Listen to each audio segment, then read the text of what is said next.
जेकॾहिं तव्हां बि सॼी राति जागो था त ॼाणियो राति देर ताईं जागण जी आदत जो अजीब फ़ाइदनि जा इंकिशाफ। माण्हू सुम्हण जे लाइ पंहिंजी मर्ज़ी जे वक़्त जो इंतिखाब करे सघनि था, पर हू राति ताईं जागण या जल्द सुम्ही सुबुह जो सवेर बि उथी सघनि था। पर कुझु माण्हुनि खे राति जो जागण ताईं आदत पइजी वेंदी आहे। अहिड़ी आदत जे शख़्सियत ऐं सिहत जे लाइ नुक़सान तसवुरु कयो वेंदो आहे, पर हाणे तिबी माहिरनि हुन जो हिकु अजीब फ़ाइदो ॻोल्हियो आहे।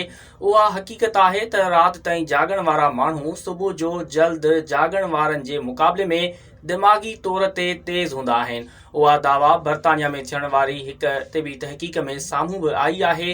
इम्पीरियल कॉलेज लंडन जे हिन तहक़ीक़ में 26 माण्हुनि जी डेटा जी जांच पड़ताल करे उन्हनि जी यादाश्त खे जाचियो वियो।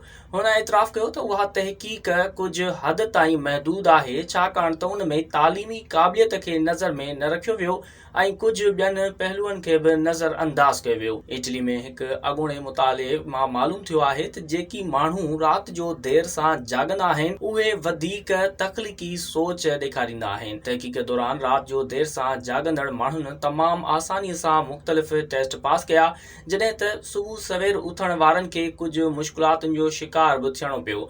मुहक़क़िक़नि मूजिबि राति जो देर सां जागण जी आदत माण्हुनि में गैर रवायती सोच खे फ़रोग़ ॾिए थी।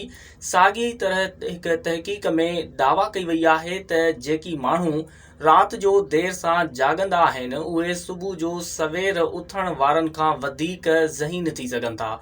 मुताले में 80 शागिर्द शामिल हुआ ऐं नतीजनि मां ज़ाहिर थियो त वधीक क़ाबिल शागिर्द राति जो देर सां जागण जा आदी हुआ।